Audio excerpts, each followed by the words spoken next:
जैसे हम लोग चर्चा कर रहे थे अमित कि मतलब दिल्ली में भी सियासी उठापटक बड़ी लगी रहती है, फिर भी आजकल ईरान और इजराइल की युद्ध की ही चर्चा चल रही है।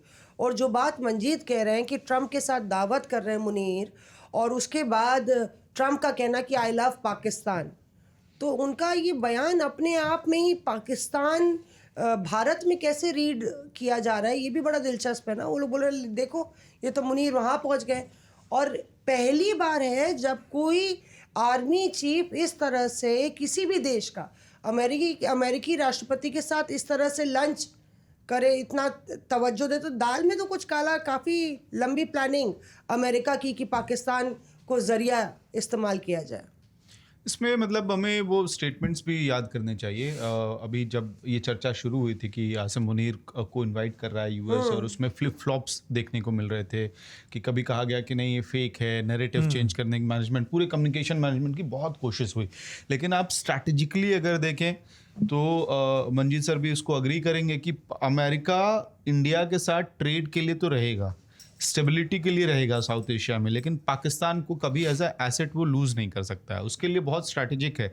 और उसमें जिस बॉर्डर की बात कर रहे थे, ईरान को अगर आपको मॉनिटर करना है, कंट्रोल करना है, तो पाकिस्तान आपके लिए इंपॉर्टेंट है। जिस अफगानिस्तान में अमेरिका ने इतना बड़ा युद्ध छेड़ा, अपने रिसोर्सेज लगा दिए, 4 राष्ट्रपति उनके बदल गए उस युद्ध पूरे अफगानिस्तान के युद्ध को कंप्लीट करने में, स्ट्रक्चरल चेंज करने में अफगानिस्तान में, और जो उनको टारगेट्स अचीव करने थे, टेरर टारगेट्स को ख़त्म करने में, उस अफगानिस्तान को भी अगर आपको मॉनिटर करना है तो वहाँ पे भी पाकिस्तान का रोल बनता है। और यही वजह है कि दबी ज़ुबान में यूएस ने इस बात को कहा था, जब आसिम मुनीर वाला स्टेटमेंट आ रहा था, कि हमारे लिए दोनों देश इंपॉर्टेंट हैं। इंडिया का अपना रेलिवेंस है और पाकिस्तान का अपना स्ट्रैटेजिक मिलिट्री रेलिवेंस है, तो पाकिस्तान के साथ तो टाइज अमेरिका के बने रहेंगे। हमारी इच्छा जरूर होगी हमारे इस्टेब्लिशमेंट की, पाकिस्तान को वैसा ही ट्रीट किया जाए जैसी ट्रीटमेंट वो डिज़र्व करता है। आप इस साउथ एशियन पावर्स में या फिर ग्लोबल पावर्स में भी देखेंगे तो जैसा कह रहे थे मंजीत सर की, वो बिल्कुल ही छोटा सा देश है और नोटोरियस देश है, टेरर हब बन के बैठा हुआ, लेकिन इन सारी खामियों के बावजूद अमेरिका कभी भी पाकिस्तान को लूज़ नहीं करेगा। एक और चीज़ ऐड ऑन करूँगा मैं कि वो इलेक्ट्रॉनिक इक्विपमेंट्स की बात हो रही थी। मोसाद का पेजर जो प्रोजेक्ट था, वो अपने आप में उनके प्रिसिजन का उदाहरण है कि एक पेजर्स को आप भेज के किसी कंट्री के अंदर, और जिस समय चाहते हैं, जिस टाइम पे चाहते हैं, उस वक्त आप उसको ब्लास्ट करते हैं और ज़बरदस्त नुकसान पहुंचाते हैं जो आपका अपोनेंट लीडरशिप है उसको। तो टेक्नोलॉजी और प्रिसिजन, ये मोसाद इज़राइल की तो पावर है, उसका इस्तेमाल वो करते रहेंगे मुझे लगता है अभी आने वाले समय में, अगर ये वॉर चलता रहा। हाँ, एक चीज़ और है, चाइना और रूस के बीच में बातचीत हुई, और ये बातचीत इज़राइल और ईरान को लेके हुई, जिसमें बात कही गई, पुतिन ने बात कही सी जिनपिंग को कि आप इस तरह की स्थिति अगर पैदा होती है और कैटास्ट्रॉफिक सिचुएशन हो जाएगा, इसलिए शांति बहाल करना बहुत ज़रूरी है। तो उस पर संभवतः हम आगे चल के फिर बात कर सकते हैं। मंजीत, आपके हाथ के पास चाय की केतली है, तो आप हमें भी चाय, जरा हम लोग चाय पे चर्चा ही चलती रहे और चाय की चुस्की के साथ ही हम लोग आगे कहानी को बढ़ाते हैं। क्योंकि अभी जिस तरह से हम लोग बात कर रहे हैं जितेंद्र की, अभी यूएस के रोल की बात हो रही है, मोसाद का जिक्र इन्होंने किया, तो अजीबोगरीब स्थिति नहीं है। मतलब आप ही हैं जो ईरान का न्यूक्लियर प्रोग्राम को कमीशन करते हैं, उसको स्टार्ट करते हैं। ईरान जो है साइन करता है non proliferation treaty, no first use की बात करता है, सिविल यूज़ के लिए अपना कार्यक्रम रखेगा, और उसके बाद वो पूरी ये आपको जानकारी नहीं मिलती है कि वो छुपा रहा है अपने इंटेंशंस।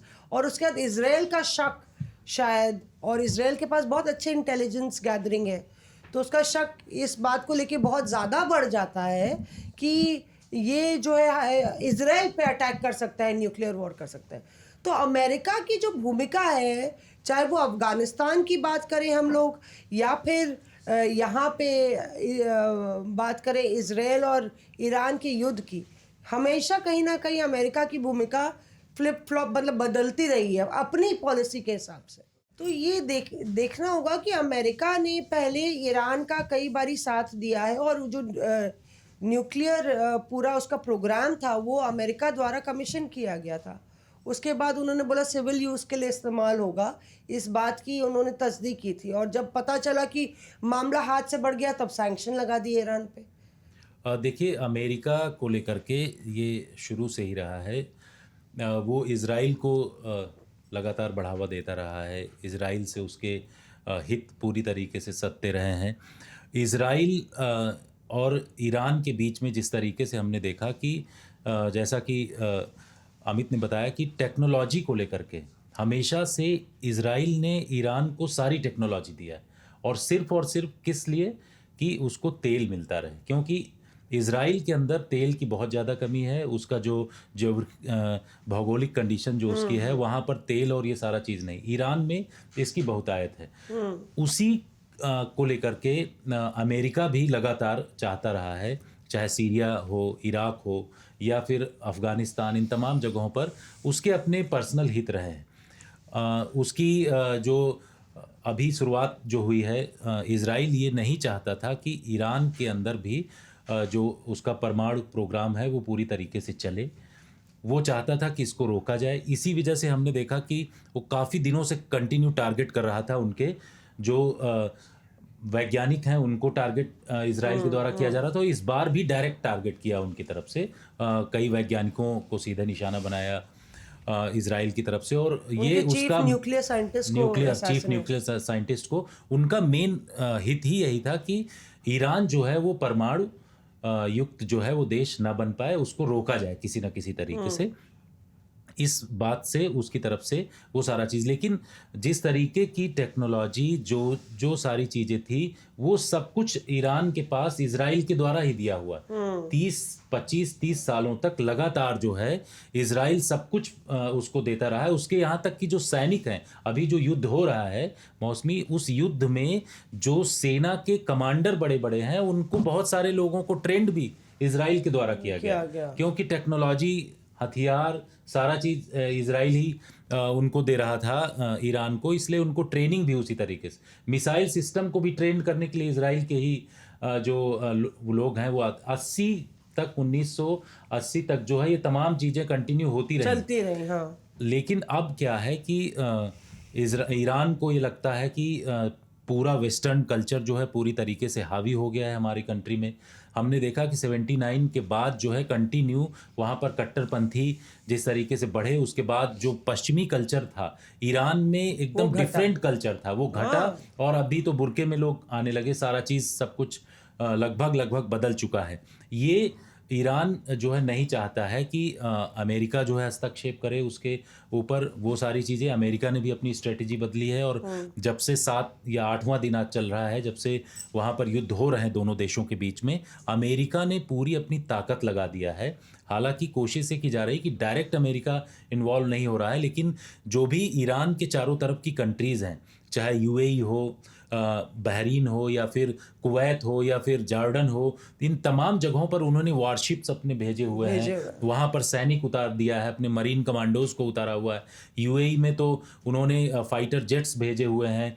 35,000 के आसपास सैनिक जो हैं उनको भेजा हुआ है। तो अमेरिका जो है वो चारों तरफ से ईरान को घेर रहा है, सिर्फ और सिर्फ क्या मदद करने के लिए इजराइल की। उसके बहाने जो है वो पूरी कोशिश कर रहा है कि ईरान को वहाँ पर रोका जाए, उसका जो परमाणु प्रोग्राम चल रहा है वो पूरी तरीके से आगे बढ़ न पाए, क्योंकि अगर ये कुछ होता है तो अमेरिका का जो हित है वो पूरी तरीके से ख़त्म होगा। और जब से इजराइल बना था उस समय जो लोग अब तो ये कह रहे हैं कि तीसरा विश्व युद्ध ना हो जाए, लेकिन जब पहला वर्ल्ड वार हुआ था उस दौरान भी जो भी वेस्टर्न कंट्रीज थी इस पूरे इलाके को लेकर के उनका पूरा ये रहता था कि यहाँ पर वर्चस्व होना चाहिए, चाहे तुर्की हो, उस समय का जो साम्राज्य था तुर्की के द्वारा पूरा चलाया जाता था, वहाँ पर भी पूरी तरीके से उनको डोमिनेशन करना था। ब्रिटिश और फ्रांस उस डोमिनेशन करना चाहता था। तो वेस्टर्न कंट्रीज जो हैं लगातार इस पूरे एरिया में अपना हित समझती हैं, और आज भी उनको लगता है